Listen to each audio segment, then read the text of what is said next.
Ewa Michnowicz, przewodnik turystyczny po województwie podlaskim. Dzień dobry, witam serdecznie. Elżbieta Bień, pasjonatka Podlasia i turystyki. Tak, zgadza się. Dzień dobry.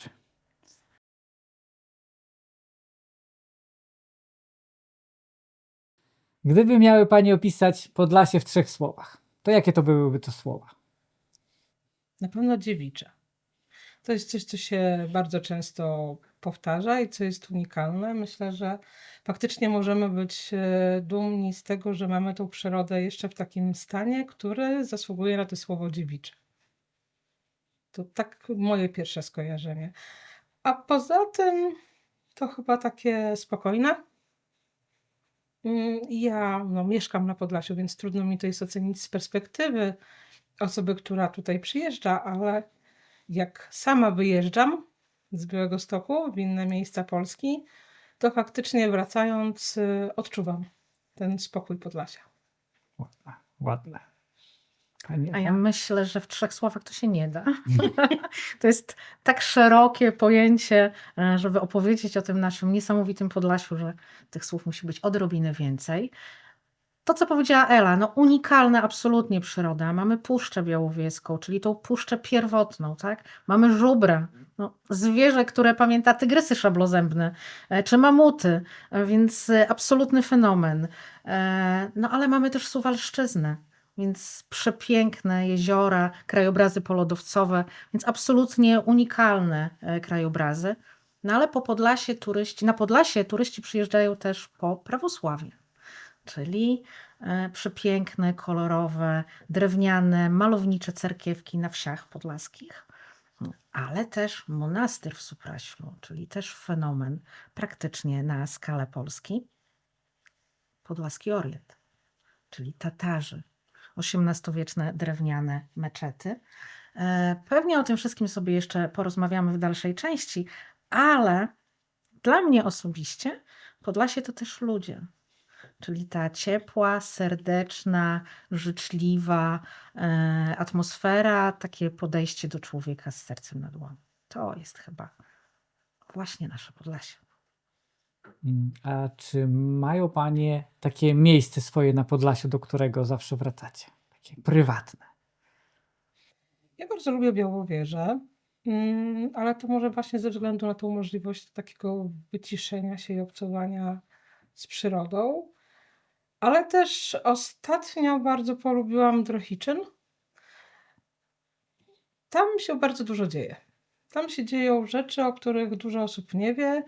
Są kajaki, są spływy, są niesamowite atrakcje, które tak naprawdę połowa Podlasia nie ma o nich żadnego pojęcia.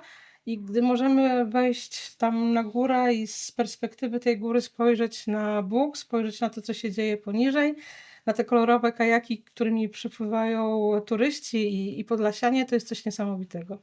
To są takie widoki, które zostają w głowie potem na długo i tak naprawdę możemy zamknąć oczy i widzimy jak pocztówkę. To prawda. Podlasie ma tyle miejsc, do których można by było wracać. Ciężko wymienić. Tykocin, XVII-wieczna synagoga, przecudna, najpiękniejsza w Polsce, jedna z najpiękniejszych w Europie. Ale dla mnie znowu osobiście Podlasie to dom. Ja jestem podlasianką, więc dom rodzinny, dawna gubernia grodzieńska, gmina Janów, dzisiaj powiat sokólski, więc blisko granicy z Białorusią. Ale to jest właśnie to są smaki typowo podlaskie, to są wspomnienia dzieciństwa, to jest ta zieloność i przyroda na wyciągnięcie ręki. To są ludzie, którzy cię znają od szkraba i tak naprawdę jak cię spotykają na ulicy, to się do ciebie uśmiechają i pytają, jak tam u ciebie, czy wszystko w porządku. I to jest też gwara, którą mamy, unikatowa absolutnie. Wciąż tam starsi ludzie rozmawiają po swojemu, po naszemu, czyli tym dialektem polsko-białoruskim, śpiewnym, melodyjnym. Więc chyba to jest to miejsce, do którego się wraca najczęściej. Na które rzeczy zwracają uwagę turyści? Co im się podoba w Podlasiu, a na co narzekają? Ja ostatnio miałam kontakt z osobami z gór, które tutaj do nas zawitały. Przejechały całą Polskę.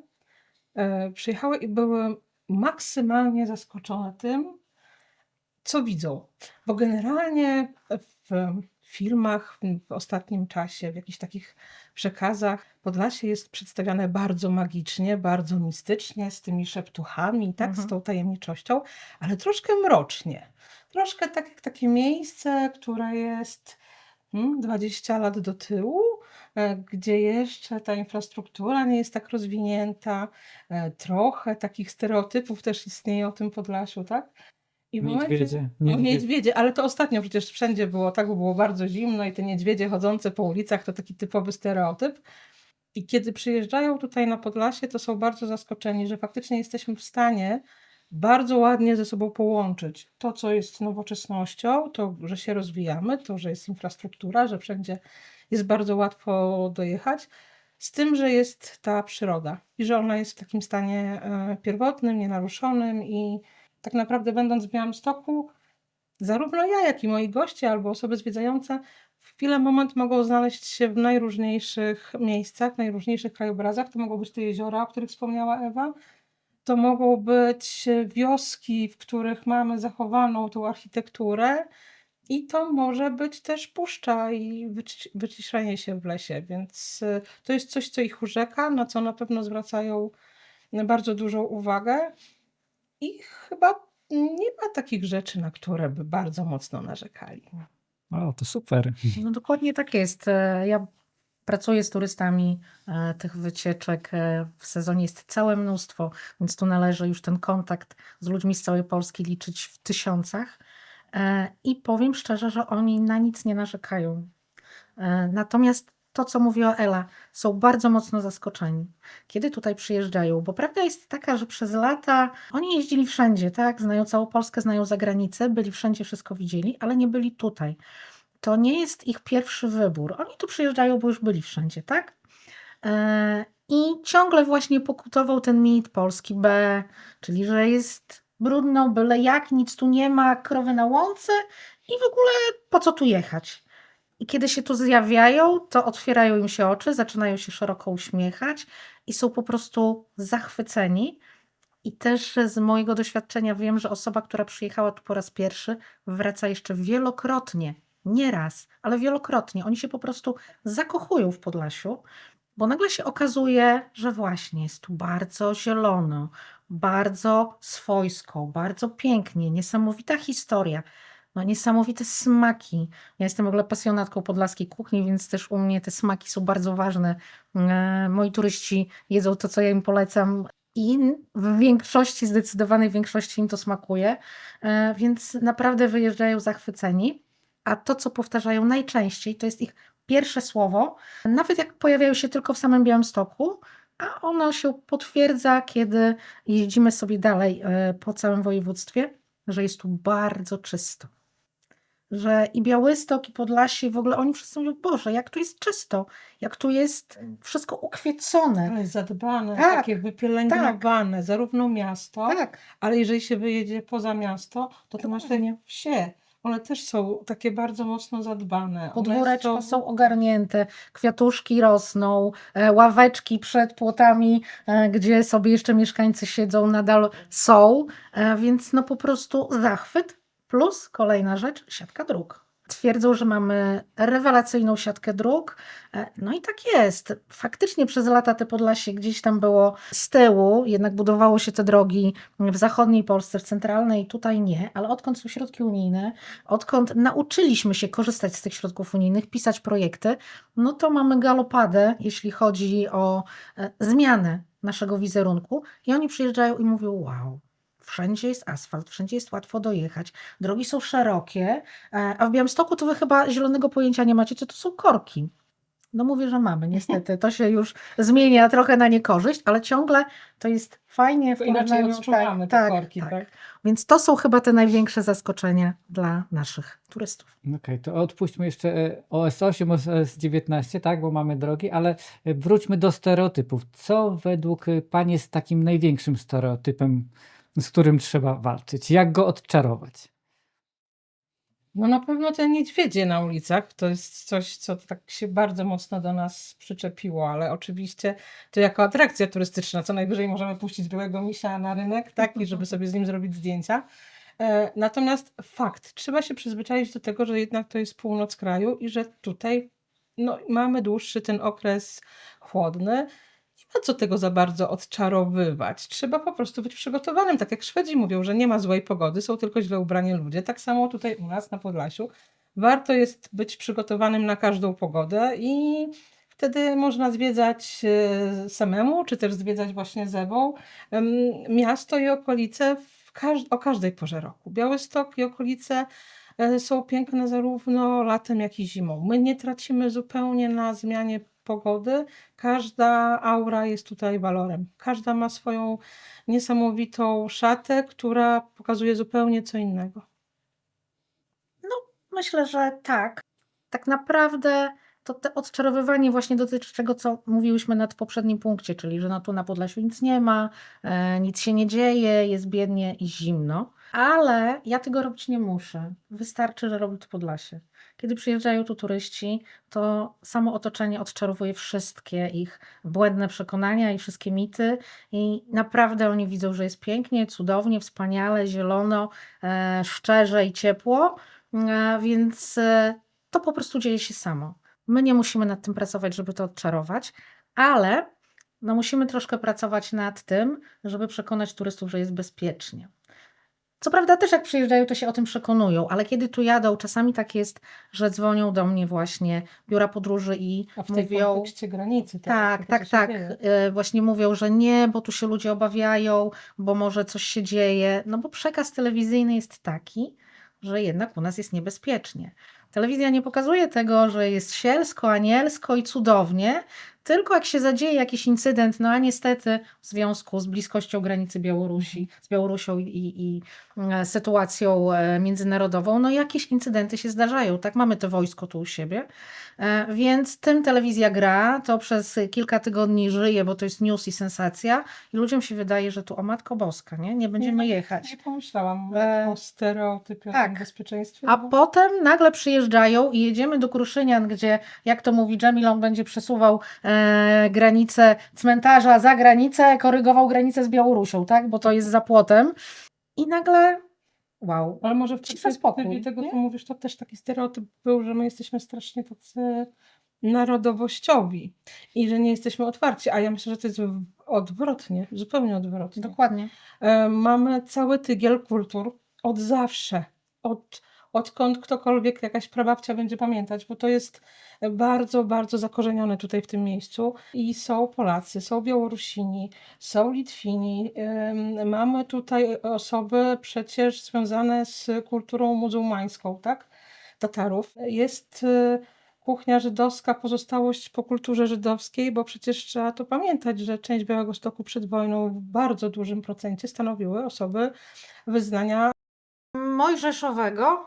Więc to naprawdę jest tak, że my mamy gdzieś tą otwartość na inność w sobie, bo tak naprawdę uczyliśmy się tego w szkole. Ja będąc w szkole miałam osoby bardzo różnych wyznań i od początku uczyłam się, że to wszystko można ze sobą połączyć, więc są te stereotypy, ale one są naprawdę bez żadnej podstawy. I tak jak Ewa mówi, dopiero kiedy ludzie przyjeżdżają Tak. i kiedy widzą, że my umiemy ze sobą tutaj żyć, współpracować, obchodzić te same święta, tylko w różnym kalendarzu, w różnych jakby datach, że te rodziny często są bardzo gęsto łączone, że dzieci znają obie religie rodziców, że często w pracy u kogoś, znam takie przykłady, że są zakłady pracy, gdzie spotykają się wyznawcy wszystkich religii i też umieją ze sobą współpracować, to nagle się okazuje, że jesteśmy naprawdę bardzo, bardzo otwartą społecznością i zupełnie nie patrzymy na nikogo jakimś takim,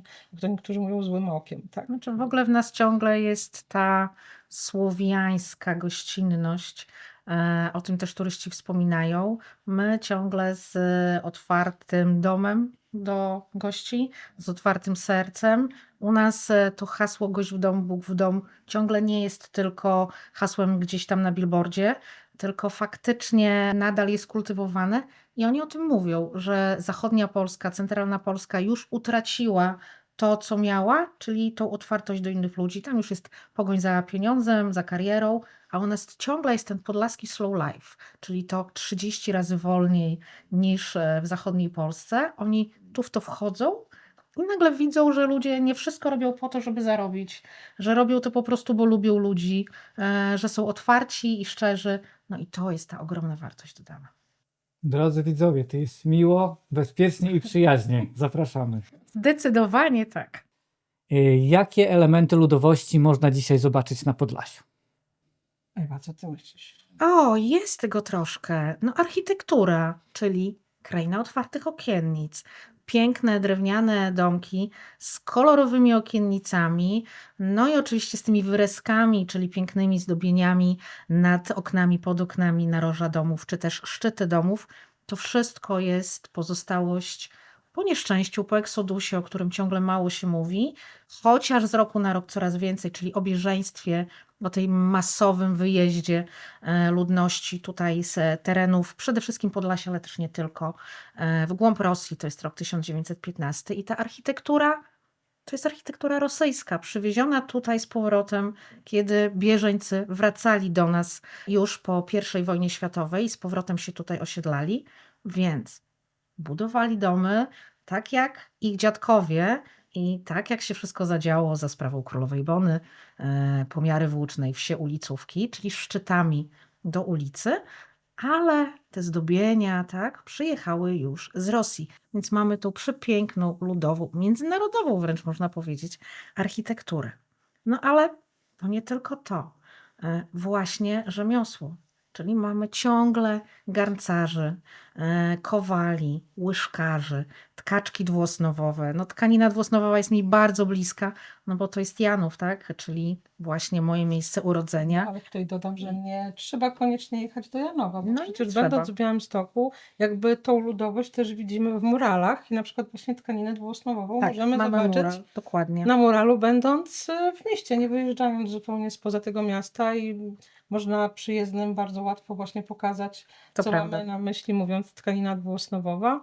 I ta ludowość też w innym muralu, w Dziewczynce z konewką też się pojawia, więc jakby miasto i mieszkańcy nawiązują do tego w bardzo wielu aspektach. Dokładnie. Ewa mówiła, że bardzo lubi kuchnię. Oj, No, tak, tutaj właśnie. też jest ludowość, tak?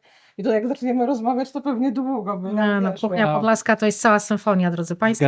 Zgadzam się. Ale kuchnia podlaska na ziemniakach stoi, tak? Więc jakby tak nawiązując do tej ludowości, no ziemniak, warzywo, które karmiło kiedyś no trochę biedotę, tak? No, mamy wiosny. 1000 potraw z ziemniaka. Dokładnie, a to jest po prostu coś najlepszego na świecie.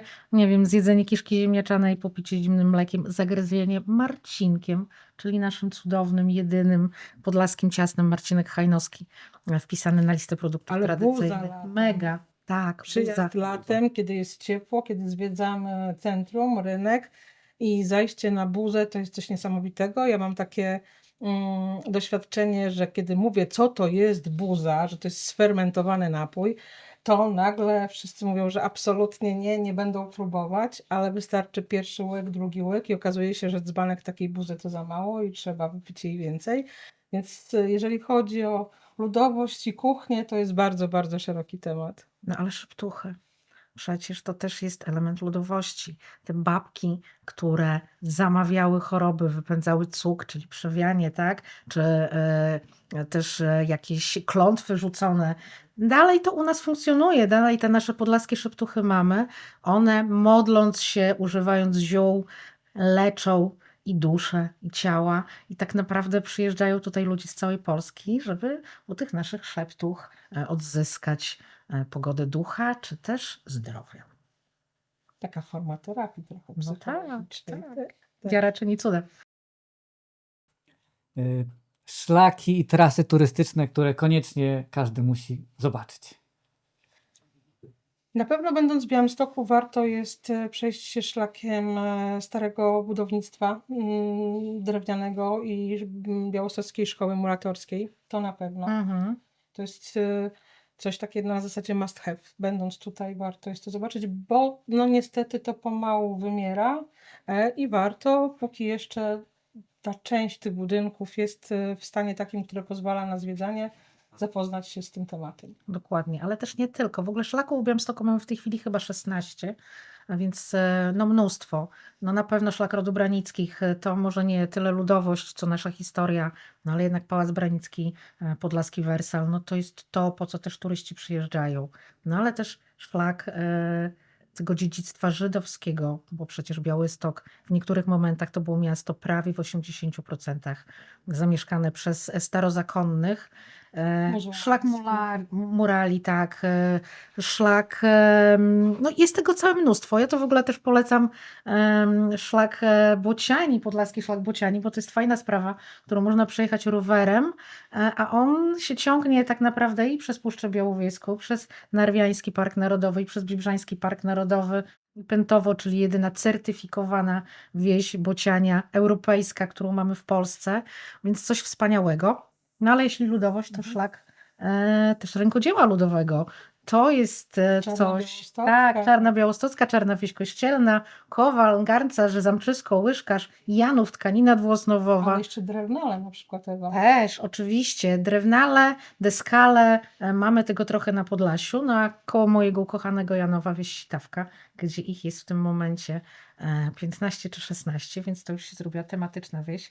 I też tam często jeżdżę z wycieczkami właśnie po to, żeby te deskale Ja myślę, zobaczyć. że tak nie da się wymienić szlaku jako szlaku, bo kiedy zaczynamy się przemieszczać, kiedy zaczynamy zwiedzać miasta, to nam te szlaki zachodzą jeden za drugi i tak naprawdę Się gdzie to- uzupełniają. Tak, to stanowi jedną taką całość. Dokładnie. My na pewno możemy polecić szlak kultury ludowej, ale też szlak murali, w który się Pani ma zaangażowała. No i brawo.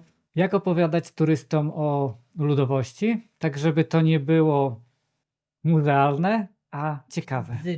Fizycznie to trzeba pomacać, to trzeba spróbować. I tu znowu pewnie do kuchni trochę będziemy wracać, Jasne. ale to przemawia najbardziej przez to, co jemy, smakujemy, próbujemy, to nam zostaje potem smaki i dłużej. zapachy. Tak, zdecydowanie. No, nie wiem, czy tu wypada, ale jednak to, że jest korycińska łza, duch puszczy, to jednak w tej Polsce krąży. Wypada. I to też jest coś, na co zwiedzający, przyjeżdżający zwracają uwagę, często gdzieś tam wspominają, zostaje im to w pamięci. Podlasie się samo opowiada, jeśli chodzi o ludowość. Tego nie trzeba jakoś wybitnie robić, bo w którąkolwiek stronę pojedziemy, się ruszymy z turystami, to zawsze właśnie przejeżdżamy przez te piękne podlaskie wsie, widzimy te przepiękne cerkiewki, widzimy te ławeczki, a więc od razu pojawia się opowieść o ludziach, jak się tu żyło, jak to zastępowało internet, telewizję i dla młodych, i dla starszych. Więc ta opowieść się dzieje ciągle na oczach, ona jest ciągle u nas żywa. No bo jadąc na taką wieś, Dokładnie, to nie jest możemy spotkać tą przywoływanie. babcię, Tak. możemy z nią porozmawiać jeszcze dzisiaj. Mamy kolegę, Pawła Hulajnogę, który no jeździ cały czas i on to robi w sposób taki żywy, bo też promuje Podlasie w taki sposób, więc naprawdę Nie jest to przywoływanie Tak. czegoś, co było, a czego nie ma. My ciągle jeszcze tak żyjemy i dzięki Bogu. I też co mnie urzeka, to ta nasza gwara podlaska, czasami bardziej polsko-białoruska, czasami bardziej polsko-ukraińska, w zależności od rejonu, ale tak jak kiedyś się jej mocno wstydziliśmy, bo ona tępiona, tak, to teraz wracamy do tego i zaczynamy być z tego dumni. I czy zespoły typu Swadajniczos, które rozsławiają trochę tą naszą podlaską gwarę, czy na przykład youtuberzy typu Kolorek, więc to nagle idzie w świat i ludziom się to podoba.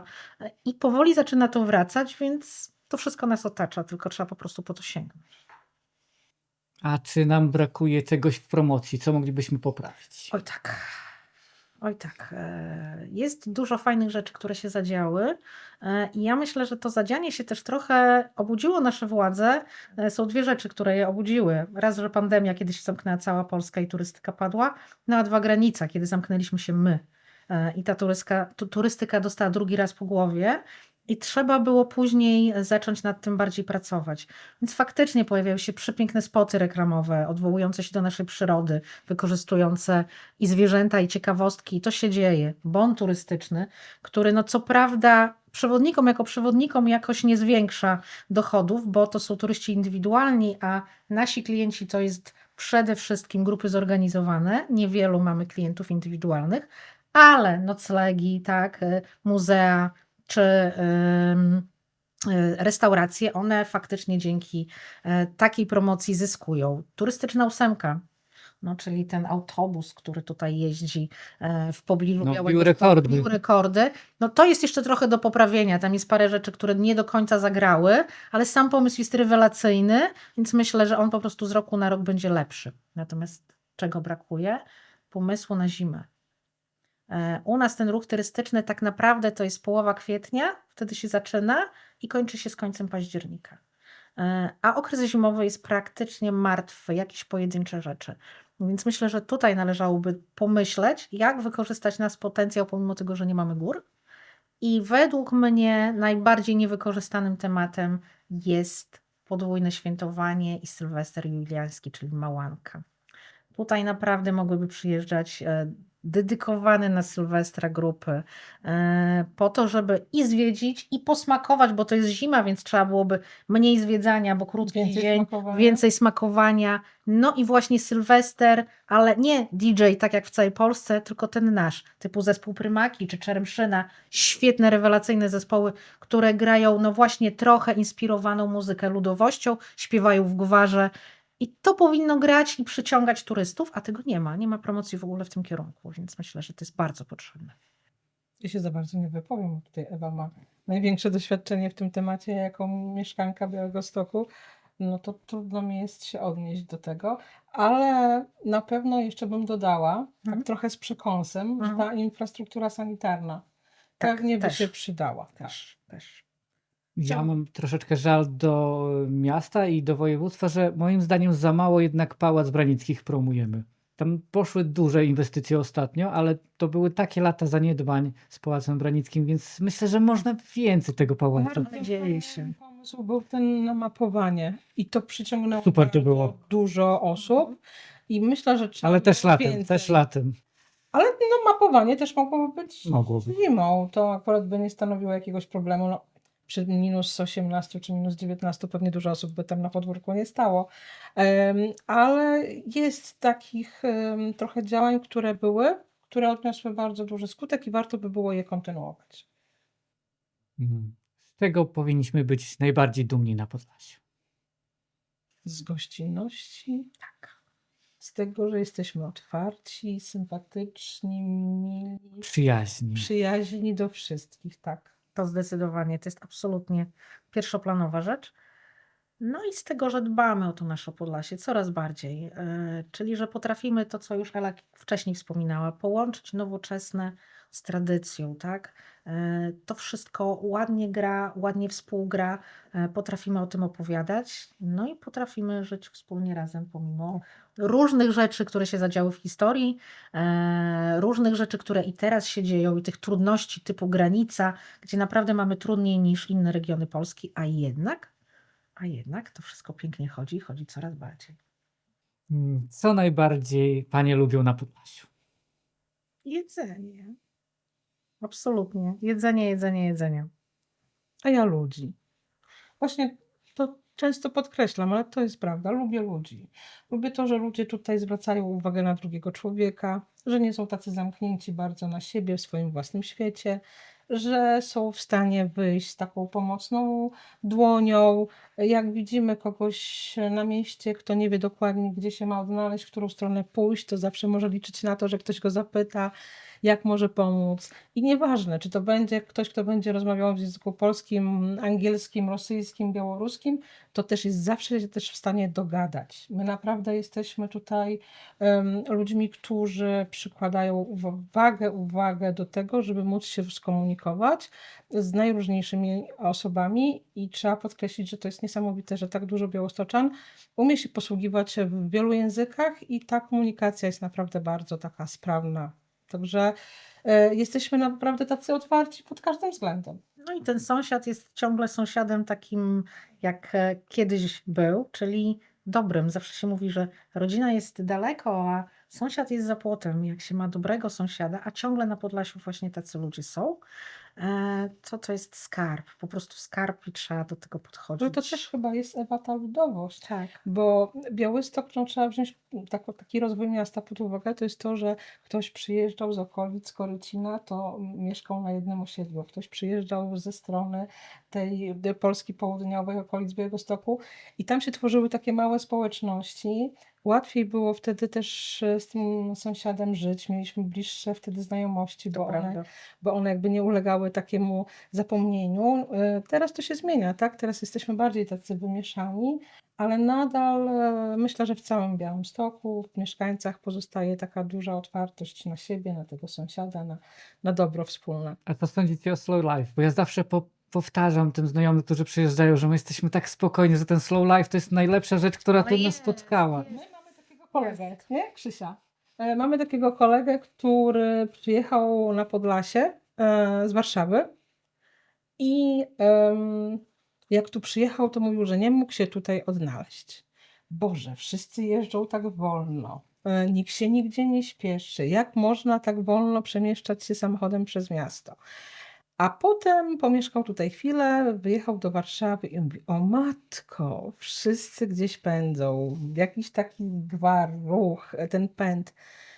I my chyba sobie nie zdajemy z tego sprawy tak naprawdę do Ja końca. myślę, że zdajemy. Ja swoim turystom, jak z nimi spaceruję, jesteśmy w Supraślu, jesteśmy w Tykocinie, tak? No jeśli są to typowo turystyczne jakieś święta, weekendy, tak? No to tych ludzi jest tam całe mnóstwo. Tam się ciężko poruszać. Ale jeśli jesteś z grupą w taki normalny, sobie zwykły dzień, to tak naprawdę to ta grupa jest jedynym uczestnikiem ruchu w Supraślu na ulicy albo w Tykocinie. Praktycznie nie ma ludzi miejscowych, bo ludzie wychodzą rano, dzieci do szkoły, robią zakupy, zajmują się spokojnie własnymi sprawami, nigdzie nie pędzą, nigdzie się nie śpieszą, gdzieś tam po południu znowu ktoś się pojawi, więc tego myślę, że nie ma w innych regionach Polski. To jest ten właśnie slow life. Ja zawsze mówię, że ja gonię własny ogon w sezonie turystycznym. Wtedy nie odczuwam tego slow life'u. Ale jak przychodzi zima, jesień, ja wchodzę w ten tryb podlaskości, w tryb odpoczynku, w tryb takiego nieśpiesznego życia i załatwiania własnych spraw. I faktycznie tak jest. No mówi się, że my żyjemy 30 razy wolniej niż zachodnia Polska i chyba to się sprawdza. Nie wiem, czy z perspektywy mieszkańca, a nie turysty też. Nie odczuwam tego aż tak bardzo, ale wydaje mi się, że są takie, że jest ten slow life. Natomiast na pewno lubimy celebrować wydarzenia, lubimy celebrować święta, też jakieś takie uroczystości, dni i tak jakby się wydawało, to też może być taki stereotyp, o których mówiliśmy, że miasto wymiera, to miasto nie wymiera. Od teraz były walentynki, tak, była okazja do tego, żeby wyjść na miasto z osobą bliską, no i całe miasto żyło. Pomimo tego, że jest zima, pomimo tego, że w mieście nie ma już tych stolików, gdzie możemy zjeść na zewnątrz, to jednak całe centrum żyło. Ludzie spacerują, cieszą się tym miastem, cieszą się tym, że mamy tak pięknie zrobione oświetlenia ulic i miasta i architektury. I właśnie tak jesteśmy w stanie powoli, spacerkiem na zasadzie slow life przejść sobie w niedzielę czy w jakikolwiek inny dzień tygodnia po mieście i pocieszyć się tym, że po prostu możemy tutaj być. Dziękuję za rozmowę. Dziękujemy Dziękujemy. bardzo. Zapraszam na Podlasie. Zdecydowanie.